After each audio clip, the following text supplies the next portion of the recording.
Hello दोस्तों, स्वागत है आपका हमारे यूट्यूब चैनल सम्राट एजुकेशन में। दोस्तों, आज की इस वीडियो में आप लोगों को बीएससी एग्रीकल्चर फिफ्थ सेमेस्टर के एक विषय क्रॉप इंप्रूवमेंट फर्स्ट खरीफ क्रॉप एजी 502 का कुछ मोस्ट इंपॉर्टेंट क्वेश्चन कराने वाला हूं, जो कि आपके एग्जाम के लिए बहुत ज़्यादा इंपॉर्टेंट है। तो आप लोग वीडियो को पूरा देखिएगा और वीडियो अच्छा लगे तो वीडियो को लाइक कीजिएगा, चैनल को सब्सक्राइब कीजिएगा और अपने दोस्तों के पास शेयर भी जरूर कीजिएगा। चलिए स्टार्ट करते हैं। पहला क्वेश्चन है आप लोगों का, मक्का के पुष्प जैविकी का विस्तृत वर्णन कीजिए। ठीक है, डिस्क्राइब फ्लोरल बायोलॉजी ऑफ मेज इन डिटेल। तो देखिए, ये जो मैं क्वेश्चन आज आप लोग बता रहा हूँ, ये सब क्वेश्चन महाराजा सुहेलदेव यूनिवर्सिटी आजमगढ़ वालों की एग्जाम में पूछा गया था। अभी 5 से 6 दिन पहले इन लोगों का यह एग्जाम हुआ है। ठीक है, उसमें पूछा गया प्रश्न है। तो कुछ प्रश्न 2 से 3 प्रश्न ऐसे हैं जिसको मैंने नहीं बताया था, तो उन्हीं 2 से 3 प्रश्न जो है, 4 प्रश्न मैं आप लोगों को बताऊंगा इस वीडियो में। ठीक है, तो आप लोग वीडियो को पूरा देखिएगा और इसका पीडीएफ चाहिए तो डिस्क्रिप्शन में व्हाट्सएप ग्रुप का लिंक, व्हाट्सएप नंबर दिया गया है, मैसेज कीजिए, आप लोग इसका पीडीएफ ले सकते हैं। चलिए स्टार्ट करते हैं। पुष्प जीव विज्ञान, मक्के का पुष्प जीव विज्ञान हम लोग पढ़ना। ठीक है, पुष्प जैविकी बोल सकते हैं, फ्लोरल बायोलॉजी ऑफ मेज। तो मक्का एक लिंगी पौधा है। ठीक है, मक्का कैसा पौधा है? एक लिंगी पौधा है, यानी लिंग अलग अलग पिस्टिलेट में होते हैं। पिस्टिलेट मतलब कान होता है। ठीक है, तो मक्का एक लिंगी पौधा है, यानी लिंग अलग अलग पिस्टिलेट, मादा फूल और स्टेमिनेट। स्टेमिनेट मतलब होता है टैसल। टैसल आप लोग जानते होंगे क्या होता है, ऊपर जो निकला होता है टैसल। ठीक है, तो मक्का एक लिंगी पौधा है, यानी लिंग अलग अलग और पिस्टिलेट, मादा फूल और स्टेमिनेट नर फूल में विभाजित होते हैं। ठीक है, इसका जो पिस्टिलेट होता है वह मादा फूल और स्टेमिनेट जो होता है वह नर फूल में विभाजित होता है। मुख्य सूट स्टेमिनेट टैसल में समाप्त होता है। ठीक है, इनका जो मुख्य सूट होता है वह स्टेमिनेट टैसल में समाप्त होता है। मक्का आमतौर पर प्रोटेंडरस होता है। प्रोटेंडरस का मतलब क्या होता है समझिएगा। मक्का आमतौर पर क्या होता है, प्रोटेंडरस होता है। मतलब कहने की है कि नर फूल होता है मादा फूल की तुलना में पहले परिपक्व हो जाता है। ठीक है, जो नर फूल होता है वह मादा फूल की तुलना में पहले परिपक्व हो जाता है, तो इस प्रोसेस को बोला जाता है प्रोटेंडरस। ठीक है, तो मक्का जो होता है वह आमतौर पर प्रोटेंडरस होता है, यानी कि नर फूल मादा फूल की तुलना में पहले परिपक्व हो जाता है। प्रत्येक नर फूल स्पाइकलेट के भीतर आमतौर पर 2 कार्यात्मक पुष्प होते हैं। ठीक है, प्रत्येक नर फूल के भीतर आमतौर पर 2 कार्यात्मक पुष्प होते हैं। हालांकि ऊपरी पुष्प की तुलना में निचले पुष्प के विकास में थोड़ी देरी हो सकती है। ठीक है, जो ऊपरी पुष्प है उसकी तुलना में निचले पुष्प के विकास में थोड़ी सी देरी हो सकती है।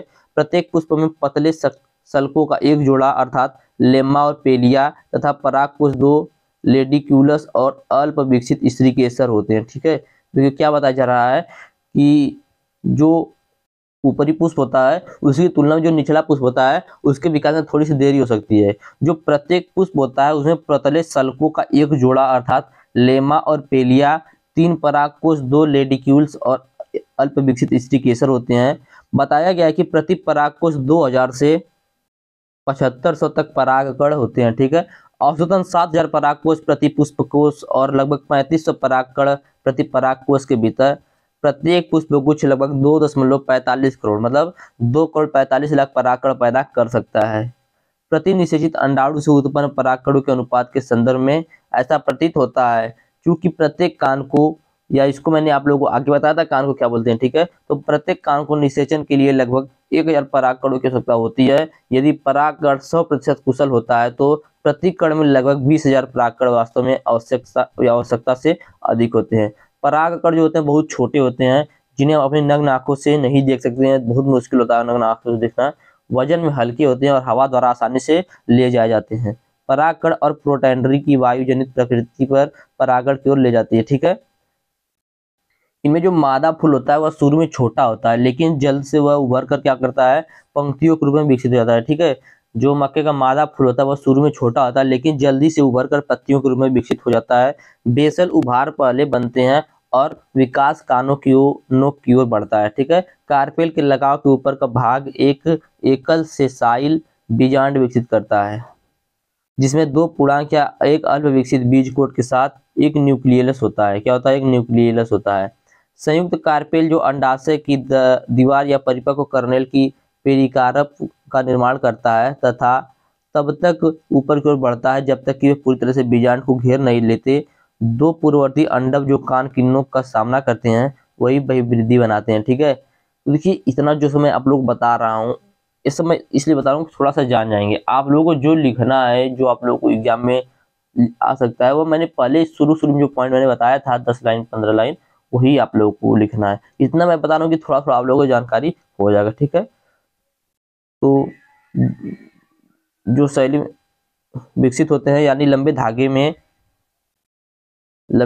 जिन्हें रेशम के रूप में भी जाना जाता है, ठीक है। रेशम कई बालों से ढका हुआ होता है। इनका रेशम मतलब कहने का यह है कि आप लोग देखेंगे जब मक्का निकलता है तो मक्के के ऊपर से क्या निकलता है, एक रेशम के टाइप का निकलता है, ठीक है। इस प्रकार से निकलता है, व्हाइट कलर का होता है, फिर बाद में सूखने के बाद वो ब्राउन कलर का हो जाता है, तो वही उसी को रेशम बोलते हैं, ठीक है। तो वही वृद्धि बनाते हैं। और जो शैली में विकसित होते हैं, यानी लंबे धागों में जिन्हें रेशम के रूप में भी जाना जाता है। रेशम कई बालों से ढका हुआ होता है। इनका जो रेशम होता है कई बालों से ढका हुआ होता है। ट्राइकोम जो रेशम के साथ एक कोण बनाते हैं, जहां पर परागकोण क्या होता है, जमा होता है। रेशम का जो आधार होता है वह अद्वितीय होता है, क्योंकि यह निषेचन होने तक लगातार बढ़ता रहता है। भुट्टो में बीजांडों की कई पंक्तियां होती हैं, जिनकी संख्या सदैव सम होती है, ठीक है। जो भुट्टे होते हैं उनमें बीजांडों की पंक्तियां बहुत अधिक होती हैं, कई पंक्तियां होती हैं जिनकी संख्या सदैव सम होती है। मादा पुष्पक्रम या कान एक या एक से अधिक पार्श्व श्रृंखलाओं या शाखाओं से विकसित होते हैं, जो आमतौर पर सहायक सूट कलियों से मुख्य डंठल के लगभग आधे रास्ते तक क्या होते हैं, पैदा होते हैं। जैसे जैसे देखिए ये सब साला क्या।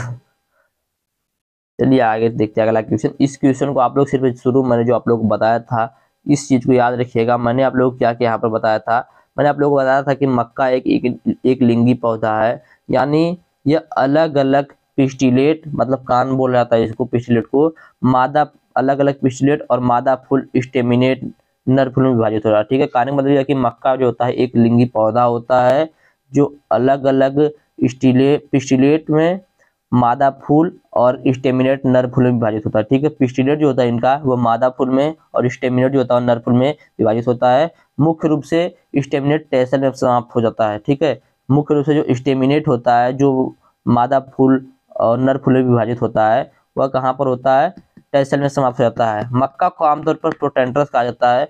प्रोटेंड्रस का मतलब होता है यानी नर फूल मादा फूल की तुलना में पहले परिपक्व होना, ठीक है। जब नर फूल मादा फूल की तुलना में पहले परिपक्व हो जाता है तो उसको क्या बोलते हैं, तो उसको बोलते हैं प्रोटेंड्रस, ठीक है। प्रत्येक नर फूल स्पाइकलेट के भीतर आमतौर पर 2 कार्यात्मक पुष्प के होते हैं, ठीक है। प्रत्येक जो नर फूल होते हैं वो स्पाइकलेट के भीतर आमतौर पर 2 कार्यात्मक पुष्प होते हैं। हालांकि ऊपरी पुष्प की तुलना में निचले पुष्प के विकास में थोड़ी सी देरी होती है। इतना चीज आप लोगों को लिखना है। उसके बाद देखिए, इसको लिखने से पहले आप लोग क्या लिखना है कि मक्का जो है एक जिया की प्रजाति की एक फसल है। किस प्रजाति की, जिया। जैसे मक्का बोटैनिकल में होता है जिया में, ठीक है। तो आप लिखेंगे मक्का है जिया प्रजाति की एक फसल है, यह ग्रामीणी कुल की फसल है। जिया प्रजाति में केवल एक ही जाति है, मेज, ठीक है। तो मक्का का वैज्ञानिक नाम होता है जिया मेज। जिया मेज एक कृषिगत मक्का है, ठीक है। इसमें 2n बराबर 20 क्रोमोसोम पाए जाते हैं। इस प्रकार आप लोग पहले लिखेंगे थोड़ा सा बढ़ा चढ़ाकर, ठीक है। मक्का का बोटैनिकल नेम होता है जिया मेज। मक्का ग्रामीणी कुल का पौधा है। जिया मेज प्रजाति जो होती है, इसमें जिया मेज में केवल एक ही प्रजाति पाई जाती है, मेज। और जिया मेज एक कृषिगत मक्का है। इसमें 2n बराबर 20 क्रोमोसोम पाए जाते हैं। भारत में मक्के की उत्पत्ति के विषय में विभिन्न धारणाएं हैं, विभिन्न मत हैं, ठीक है, विश्व में मक्के के उत्पादन के प्रति, ठीक है। लेकिन आधुनिक मत के अनुसार मैक्सिको को प्राचीन मक्का पॉपकॉर्न तथा पॉपकॉर्न प्रकार की थी, इसलिए इसका ओरिजिन मैक्सिको को माना जाता है। उसके बाद आप लोग ये जो मैंने बताया इसको लिखेंगे, ठीक है। चलिए चलते हैं आगे, अगला देखते हैं क्वेश्चन। अगला क्वेश्चन है विपुंसीकरण से आप क्या समझते हैं। विपुंसीकरण इसको बोलते हैं इंग्लिश में इमास्कुलेशन। इमास्कुलेशन, इससे आप इमास्कुलेशन से आप क्या समझते हैं, ठीक है। इमास्कुलेशन क्या होता है इसके बारे में जानेंगे। इमास्कुलेशन से आप क्या समझते हैं, ठीक है। विपुंसीकरण इसको हिंदी में बोला जाता है। तो यह कार्य केवल मादा जनक पौधे में किया था, ठीक है। यह जो इमास्कुलेशन होता है यह मादा जनक पौधे में किया जाता है। स्वनिषेचन को बाधित करने के लिए, सेल्फ पॉलिनेशन को बाधित करने के लिए इन पुष्पों से परागकोषों या पुंकेसरों को हटा दिया जाता है, ठीक है।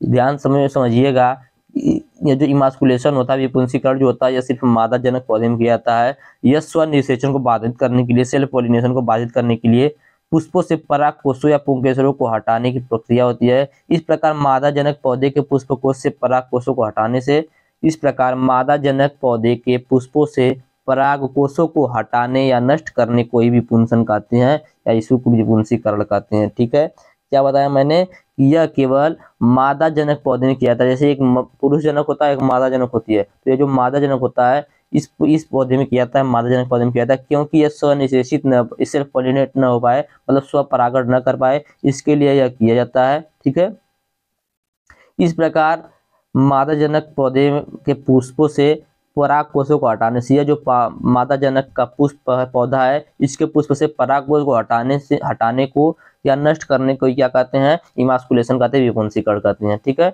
इस पुष्प में केवल मादा संरचनाएं ही शेष रह जाते हैं। ठीक है, जब इसमें से उसको निकाल दिया जाता है तो क्या इसमें बच जाता है, तो इसमें सिर्फ मादा संरचनाएं शेष रह जाती हैं। विभिन्न पौधे में विपुंसन की प्रक्रिया पुष्पों की संरचना जैसे बंद या अनखुले व बढ़े हुए दलपुंजों या पुष्पों की जैविक प्रक्रिया के अनुसार अलग अलग हो सकती है। ठीक है, तो यह था इमास्कुलेशन। एक लाइन में भी आप लोग इसको समझ लीजिए, अच्छे से आप लोगों को समझ में आना चाहिए।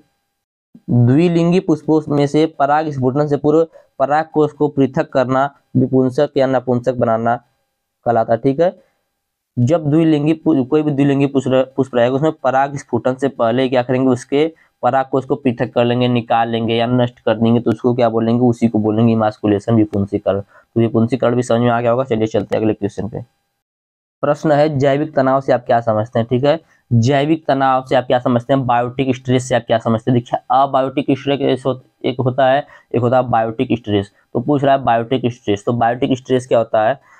देखिए, अबायोटिक स्ट्रेस आपका हो गया धूप, ठीक है, मतलब टेम्परेचर, ठंडी, गर्मी, अम्लीयता, क्षारीयता, बाढ़, ये सब क्या है, ये सब हैं अबायोटिक स्ट्रेस। बायोटिक स्ट्रेस क्या है, कवक, वायरस, बैक्टीरिया, नेमेटोड, कीड़ा आदि इनके द्वारा जो भी तनाव से जूझते हैं उसको बोलते हैं बायोटिक स्ट्रेस। स्ट्रेस मतलब क्या होता है, जैसे आप लोग जानते हैं कि बोलते हैं स्ट्रेस हो गया, मतलब तनाव हो गया, टेंशन हो गया, ऐसा ही पौधे में भी होता है। ठीक है, तो जानते हैं पौधे विभिन्न जीवित जीवों जैसे कवक, वायरस, बैक्टीरिया, नेमेटोड, कीड़े आदि के कारण होने वाले कई प्रकार के जैविक तनाव से जूझते हैं। ये जैविक तनाव एजेंट विभिन्न प्रकार की बीमारियों, संक्रमणों और फसलों को नुकसान पहुंचाते हैं। ठीक है, ये जो जैविक तनाव के एजेंट होते हैं विभिन्न प्रकार की बीमारियों, संक्रमणों, फसल, पौधों को नुकसान पहुंचाते हैं और अंततः फसल उत्पादकता को भी प्रभावित करते हैं। अंत में क्या करते हैं, फसल की जो उत्पादकता होती है उसको भी प्रभावित कर देते हैं।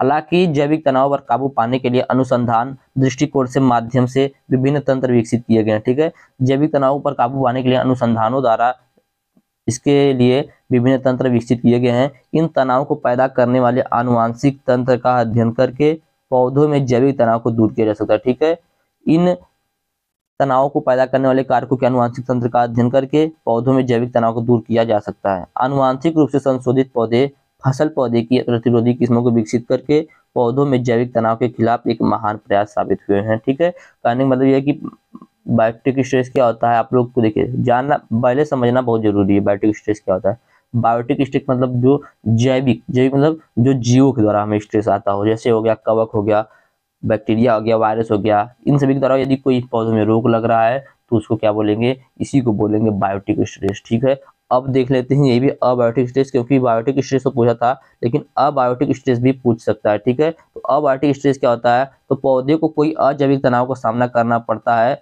जो दुनिया भर में फसल उत्पादकता पर प्रभाव डालते हैं। ये अजैविक तनाव एक दूसरे से जुड़े हुए होते हैं और अस्माटिक तनाव आयतन वितरण की खराबी और पादप कोशिका होमियोस्टेटिस के रूप में हो सकते हैं। ठीक है, विकास दर और उत्पादकता जीनों के समूह द्वारा उनके अभिव्यक्ति पैटर्न को बदलने के कारण होने वाली प्रतिक्रिया से प्रभावित होती है। इसलिए फसल में अजैविक तनाव प्रतिक्रिया तंत्र को समझने के लिए अजैविक तनाव के खिलाफ प्रतिक्रियाशील जीन की पहचान करना आवश्यक होता है। पौधे में होने वाले अजैविक तनाव में शामिल निम्नलिखित होते हैं, जैसे बाढ़, मैंने बताया बाढ़ जो है, सूखा हो गया, बाढ़ हो गया, सूखा हो गया, ठंडी हो गई, गर्मी हो गई, अम्लीयता होगी, क्षारीयता होगी, ये सब क्या है, ये सब है अबायोटिक स्ट्रेस। ठीक है, ये सब क्या है, अबायोटिक स्ट्रेस है। चलिए अब देखेंगे अगला क्वेश्चन जो कि बहुत ज्यादा इंपॉर्टेंट है और एग्जाम में पूछ सकता है आप लोगों के। ठीक है, तो क्वेश्चन है पर परागित फसलों में होने वाली विभिन्न प्रजनन, ठीक है, पर परागित जो क्रॉस पोलिनेटेड क्रॉप होता है उसमें होने वाली विभिन्न प्रजनन विधियों को बताना है और किसी एक का वर्णन करना है। तो मैं आप लोगों को 3 बताऊंगा और तीनों का वर्णन करूंगा थोड़ा थोड़ा, छोटा छोटा। ठीक है, चलिए देखते हैं। प्रश्न फिर से सुन लीजिएगा, पर परागित फसलों में प्रयुक्त होने वाली विभिन्न अभिजनन विधियों के नाम लिखिए तथा किसी एक अभिजनन विधि का विस्तार से वर्णन कीजिए। अभिजनन मतलब होता है कि ब्रीडिंग मेथड। ठीक है, ब्रीडिंग, ठीक है, याद रखिएगा। तो हम लोग 3 के बारे में जानेंगे और तीनों के बारे में थोड़ा थोड़ा डिटेल में पढ़ लेंगे। ठीक है, तो पहला मास सिलेक्शन, समूह वर्ण। तो जब विविधतापूर्ण समष्टि में से उत्कृष्ट एवं एक समान पौधों का वर्णन करके इनके बीजों को एक साथ समूह में मिश्रित कर लेते हैं तो इस विधि को समूह वर्णन कहते हैं। यह पर परागित फसलों में सुधार की सबसे पुरानी विधि है, ठीक है। यह पर परागित जो फसल होता है, सेल्फ पॉलिनेटेड क्रॉप होता है, उसमें फसलों के सुधार में सबसे पुरानी विधि कौन सा? मास सिलेक्शन। इसमें क्या किया जाता है, 10 पौधे हैं, ठीक है, इन 10 पौधे को उगाया जाएगा। इनके बाद इनका जो बीज प्राप्त होगा, इन सभी बीजों को आपस में मिला लेंगे और मिलाने के बाद नई फसल उगाएंगे, तो इस प्रोसेस को क्या बोला जाता है? मास सिलेक्शन बोला जाता है। यह पर परागत फसलों में सुधार करने की सबसे पुरानी विधि है। थोड़ा सा और देखते हैं इसी में। अच्छे व वांछनीय लक्षण वाले प्रारूप पौधे में मुक्त परागण द्वारा उत्पन्न बीजों को एकत्रित करके मिश्रित करके जिनसे अगली पीढ़ी उगाई जाती है उसी को मास सिलेक्शन बोलते हैं, ठीक है। अच्छे व वांछनीय लक्षण प्रारूप वाले पौधे में मुक्त परागण द्वारा उत्पन्न बीजों को एकत्रित करके मिश्रित कर लेते हैं जिससे अगली पीढ़ी उगाई जाती है, तो उसी को बोलते हैं सेल्फ पॉलिनेटेड, ठीक है। चलिए आगे चलते हैं। पहला हम लोगों ने देखा, दूसरा देखेंगे। अगला मेथड है ईयर टू रो मेथड, भुट्टे से पंक्ति विधि, ईयर टू रो मेथड, ठीक है। तो इस विधि का विकास हॉपकिंस ने 1908 में किया था, ठीक है। यह जो ईयर टू रो मेथड, इसका विकास किसने किया था? हॉपकिंस ने किया था। कब किया था? 1908 ईस्वी में। इस विधि का मक्के में बहुत अधिक उपयोग किया जाता है। यह जो ईयर टू रो मेथड है, इसका बहुत अधिक उपयोग किया जाता है किसमें? मक्के में, ठीक है, याद रखिएगा।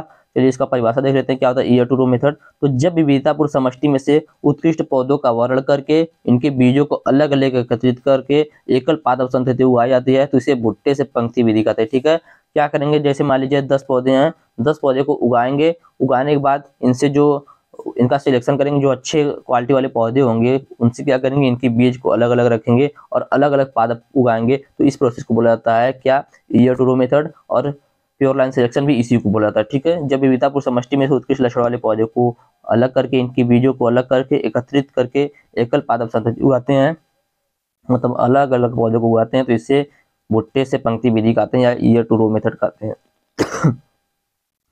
पादप समष्टि में अनेक उत्कृष्ट लक्षण वाले पौधे का वर्णन करते हैं, ठीक है। जो पादप समष्टि मतलब पादपों का झुंड होता है, उनमें से अनेक उत्कृष्ट लक्षण वाले पौधे का सिलेक्शन किया जाता है। इन पौधों में मुक्त परागण होने दिया जाता है। क्या होने दिया जाता है? मुक्त परागण होने दिया जाता है। प्रत्येक पौधे के बीजों को अलग अलग एकत्रित कर लेते हैं। प्रत्येक बीज से 10 से 50 पौधे की एक कतार उगाते हैं। उत्कृष्ट कतारों का वर्णन करते हैं और प्रत्येक उत्कृष्ट कतार में 5 से 10 उत्कृष्ट लक्षण वाले पौधे का सिलेक्शन करते हैं। प्रत्येक पौधे के बीजों को अलग अलग एकत्रित करते हैं तथा फिर कतारों में उगाकर विधि को दोहराते हैं, तो इसी को बोला जाता है ईयर टू रो मेथड, ठीक है। तो ये सेल्फ पॉलिनेटेड क्रॉप की दूसरी विधि थी। चलिए देखते हैं तीसरी विधि, आवर्ती चयन इसको बोला जाता है, ठीक है। जब सभी संभव संयोजनों में संकरण कराकर पुनरावर्तित उपज परीक्षण करके बार बार वर्णन किया जाता है, तो इसे आवर्ती वर्णन कहते हैं, ठीक है। जब सभी संभव संयोजनों में संकरण कराकर पुनरावर्तित उपज परीक्षण करके बार बार सिलेक्शन किया जाता है, बार बार वर्णन किया जाता है, तो उसी को आवर्ती वर्णन कहते हैं। यह विधि भुट्टे से पंक्ति विधि का रूपांतरण होता है, ठीक है। ईयर टू रो मेथड का क्या होता है? रूपांतरण होता है। कौन सा? यह विधि रिकरेंट सिलेक्शन, ठीक है, आवर्ती वर्णन। तो याद रखिएगा, ये जो मैंने क्वेश्चन बताया बहुत ज्यादा इंपॉर्टेंट आपके एग्जाम के लिए। कुछ क्वेश्चन मैं बता देता हूँ। देखिए टाइम बहुत कम है, कल ही आप लोगों का एग्जाम है और कल मैं घर पे नहीं था, इसकी वजह से वीडियो भी नहीं आ पाया है। मैं कुछ क्वेश्चन बता देता हूँ जिसको आप लोग जरूर पढ़ लीजिएगा।